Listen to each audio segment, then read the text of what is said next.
नाज़रीन, इस वक्त तमाम तरह की मीडिया इमरान खान साहिब के हक में खबरें छाप रहा है। यूरोप, अमेरिका, बरतानिया, नाज़रीन तुर्की और ईरान, तमाम तर ममालिक इमरान खान साहिब के हक में मैदान में उतर आए हैं, इमरान खान साहिब के हक में बयान दे रहे हैं। इनके तमाम तर न्यूज चैनल्स, इनके मीडिया आउटलेट्स, इनके न्यूज़पेपर, इनके ट्विटर हैंडल्स, ये सब के सब इमरान खान साहिब के ऊपर हुए दहशतगर्दी के पर्चे की मजम्मत कर रहा। यानी वो इमरान खान है कि जिसका पाकिस्तान में मीडिया ब्लैकआउट हुआ, ये वो इमरान खान है कि जिसके हिमायती सहाफियों के खिलाफ जबरदस्त किस्म का क्रैकडाउन किया गया। इमरान खान के हिमायती सहाफियों को मारा पीटा गया, उन्हें नंगा किया गया, टॉर्चर किया गया, इमरान खान को दीवार के साथ लगाने की पूरी कोशिश की गई, न्यूज चैनल्स बंद हुए, यूट्यूब तक को माफी नहीं देगी, उसे भी बैन किया गया। और अब नाज़रीन पूरी की पूरी दुनिया इमरान खान साहब के हक में बोल उठी है। नाज़रीन क्या क्या छापा है, किन किन न्यूज पेपर्स ने छापा, ये सारी डिटेल्स में अभी आपको बताता हूं। सबसे पहले नाज़रीन द वॉल स्ट्रीट जर्नल, अक़वाम मुत्तहिदा, इसका बताना मैं आपको भूल गया था कि नाज़रीन अक़वाम मुत्तहिदा के सेक्रेटरी जनरल ने भी इमरान खान साहब के खिलाफ हुए दहशतगर्दी के पर्चे का नोटिस ले लिया है। और उनका कहना है कि ये जो पर्चा इमरान खान साहब के ऊपर किया गया है, ये जो दहशतगर्दी जैसे संगीन उस आइन को और उस मुकदमे को इमरान खान साहब के खिलाफ इस्तेमाल किया गया है, यह काबिल मजम्मत है। और ये चीज हमारे नोटिस में है। और पाकिस्तान में जो सहाफियों के ऊपर जुल्म हो रहा है, जो तशद्दुद हो रहा है, वो सारी चीजें भी हम नोटिस में रखे हुए हैं। नाज़रीन ये कहना है अक़वाम मुत्तहिदा के सेक्रेटरी जनरल का, उन्होंने भी इमरान खान साहब के खिलाफ हुए दहशतगर्दी के पर्चे का नोटिस ले लिया। नाज़रीन द वॉल स्ट्रीट जर्नल, इन्होंने भी इमरान खान साहब के ऊपर जो दहशतगर्दी का पर्चा हुआ है उसकी भरपूर अंदाज में मजम्मत की है, बड़ी लंबी चौड़ी इन्होंने इंग्लिश में तहरीर लिखी है। उसके बाद द न्यूयॉर्क टाइम्स, इन्होंने भी उसी तरह इमरान खान साहब के खिलाफ हुए दहशतगर्दी के पर्चे की मजम्मत की है। उसके बाद सऊदी अरब के तमाम तर न्यूज चैनल्स, उनके न्यूज़पेपर, उनके ट्विटर हैंडल्स, उन सब ने इमरान खान साहब के खिलाफ हुए इस पर्चे की मजम्मत की है। उसके बाद बीबीसी न्यूज, बीबीसी न्यूज ने भी इमरान खान साहब के खिलाफ हुए इस दहशतगर्दी के पर्चे की मजम्मत की है। इंटरनेशनल ह्यूमन राइट्स फाउंडेशन, नाज़रीन इन्होंने भी ठीक वैसे ही जैसे बाकी मीडिया आउटलेट्स ने इमरान खान साहब के ऊपर इस दहशतगर्दी के पर्चे की मजम्मत की है, इन्होंने भी मजम्मत की। उन्होंने कहा है कि एक संगीन किस्म के आइन को, दहशतगर्दी के पर्चे को पॉलिटिकल विक्टिमाइजेशन के लिए यूज किया जा रहा है और ये काबिल मजम्मत है और ये खतरनाक है और ये सिर्फ और सिर्फ इख्तिलाफ की बुनियाद के ऊपर हो रहा है और ये आजादी इज़हार राय के खिलाफ है। तो इसके ऊपर उन्होंने जो है वो शदीद इसकी मजम्मत की है। तेहरान टाइम्स, उन्होंने भी इस अमल की मजम्मत की है। उसके बाद दाहिल, इन्होंने भी इसकी मजम्मत की है। द जापान टाइम्स, उन्होंने भी इसकी मजम्मत की है। द साउथ चाइना पोस्ट, इन्होंने भी इसकी मजम्मत की है। अल जजीरा इंग्लिश, इन्होंने भी इमरान खान साहब के खिलाफ हुए दहशतगर्दी के पर्चे की मुजम्मत की है। इसके अलावा नाज़रीन और बहुत से न्यूज चैनल्स हैं, उनके ट्विटर हैंडल्स हैं, उनके न्यूज़पेपर्स हैं, बड़ी लंबी चौड़ी तफसीलात हैं, कुछ के नाम मैंने आपके सामने रख दिए हैं। Office, and it's drawing comparisons to the Biden administration's treatment of former President Trump in a world where both former officials have seen their supporters compared to domestic terrorists.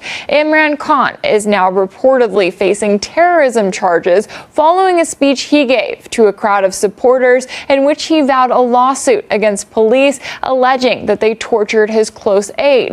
This comes as regulators have also banned live broadcast of his speeches, drawing sharp criticism from Khan in response. The fascist imported government sunk to a new low today by banning live coverage of my speeches on TV and then blocking YouTube temporarily during my speech at Liaquat Bagh. All this after continuous intimidation of media persons and taking channels off air earlier. Khan continues to address anti-government protest after he was removed in a vote of no confidence back in April. But while the government attempts to limit who can listen to his speeches, that has only led to more attention and more support.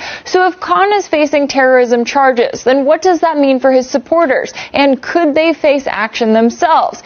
Notably, hundreds of individuals gathered outside of Khan's home after the police investigation into his speech was announced, and they vowed to take over the capital if he was arrested. So far, Imran Khan's compromise to the army and the opposition was that early elections should be held, in that given that there is this political feud, let the people decide, let's go to elections.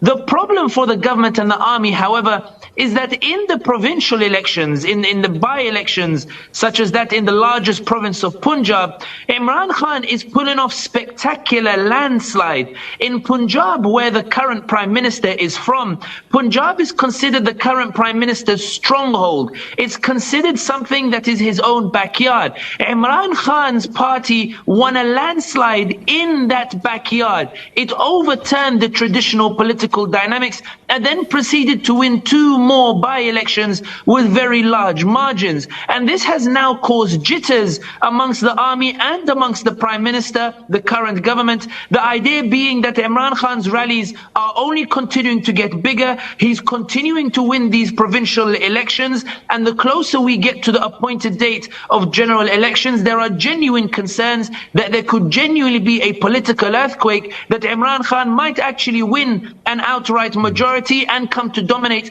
democratically and electorally, breaking the traditional centers of power. And it's in this context that we see this accusation of Imran Khan being accused on anti-terrorism charges. We've seen the government, or rather the army or security forces. Imran Khan doesn't like to call out the army. He refers to them as neutral. Take a moment to look at the man himself and how he first rose to and then fell from power in Pakistan. His cricketing career gave him a huge profile, with the highlight coming when he led Pakistan to victory in the 1992 World Cup. After retiring from the game, he entered politics, forming his own nationalist party in 1996 and being elected to Parliament in 2002. The popularity of his PTI party slowly grew, and in 2018 he became Prime Minister. But in April of this year, he was thrown out of office in a vote of confidence. And these pictures we've just seen from his home, filmed late last night, suggest he does remain popular too. Analysts saying his political success underwritten by Pakistan's influential military and intelligence services, but his removal was inevitable once he lost that support. Whatever the reasons, it remains the case that no Prime Minister has ever completed a full 5-year parliamentary term in Pakistan. Tehreek-e-Insaf won by a massive margin, another embarrassment for the government of Shehbaz Sharif, and political analysts are saying that perhaps the government is panicking. It does not have the mandate of the people and is now using political coercion to try to subdue his main opponent, Imran Khan, who has become hugely popular across the country. Kamal, as you were just talking about there, thousands of his supporters, of Khan's supporters, making their way to his residence there. His recent rallies have brought out tens of thousands of people.